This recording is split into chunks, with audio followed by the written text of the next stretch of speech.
Instead of restructuring the water sector and electricity distribution, local government is hiding behind state capture and the focus on corruption. This is according to public policy and governance analyst from the Thinc Foundation, Mathebula, who adds that local government doesn't need knowledge, they need upskilling. He joins us now to unpack service delivery challenges at local level. Thank you very much, Mr. Mathebula, for your time here on eNCA. Now, first of all, we've seen that even during campaigning for the ruling party, it's always been the executives on a national level, because elections have now become more about the corruption that we're seeing on a national level. Yes, it is an unfortunate reality that has made the issues that affect people on the ground to go into the back burner.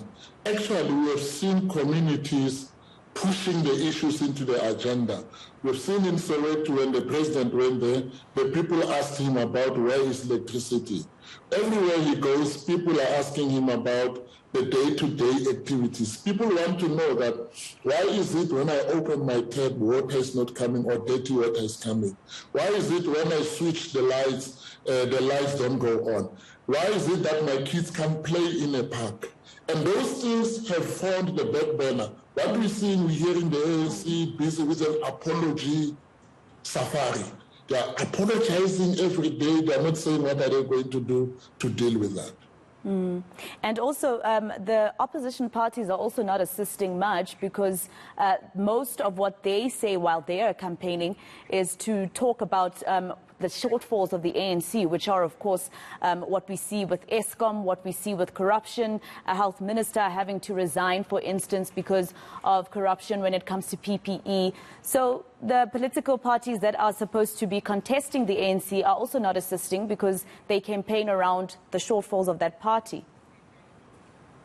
Yes, because what this election has been more about, it has been what is wrong with the ANC, including the ANC itself telling people what is wrong with itself. So there is very little that we are hearing about what is wrong with service delivery. But if you look at local government or government in general, we have more people that know more about what is government and less people that know what it is to govern. We are not. If you go to training programs, when people leave those training programs, they have manuals that are telling you about what is happening in Singapore, what is happening in Malaysia, what is happening in Canada. There are no how-to manuals. No manual that says how to do this, how to make sure that a person gets an ID quickly, how to do. There are no how-to manuals. And when you look at those, you say, but how can these people govern when they are not trained how to govern? They are trained what is to govern. And that is the challenge we are having in our capacity building and our officials. And I'm not sure if our universities are paying attention to that.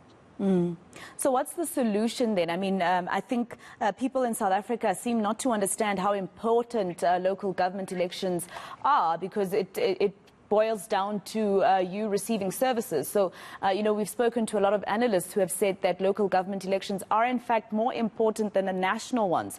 But it seems South Africans are not understanding this.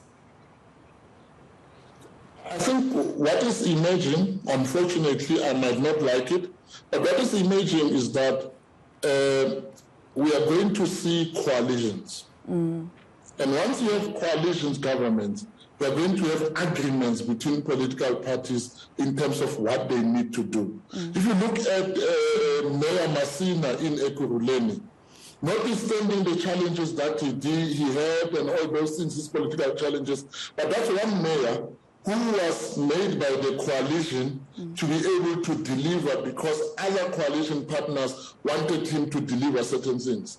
But when you go to places where people are just one party and everything and whatever, they have not been able to deliver. Actually, we have more municipalities under administration than municipalities that are operating on a mandate.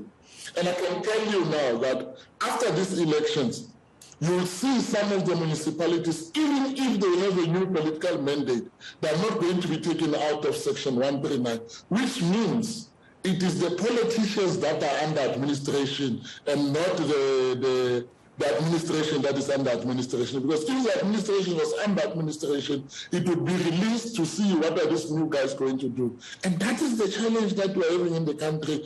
There is no attention on how to govern, not what is government. We know what is government. We just need people to pay attention to how to govern. How do we use what we have in the Constitution, in legislation, to govern, to make things happen. And so, you know, when you talk about things about how to govern and coalition governments, will it work in South Africa? Is this probably the way to go if people are able to only deliver services when there are other mandates by other political parties that are involved? I don't want to be absolute about this thing. I don't want to be absolute about it.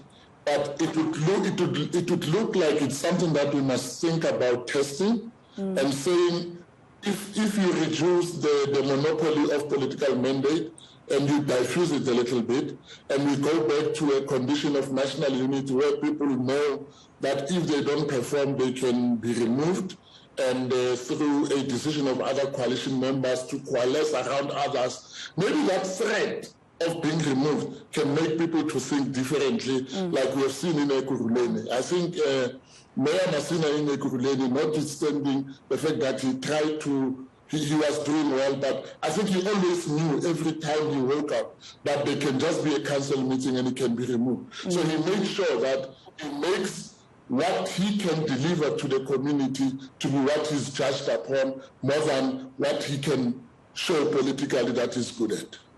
All right. Thank you so much for your time. Lucky Mathebula from the Thinc Foundation.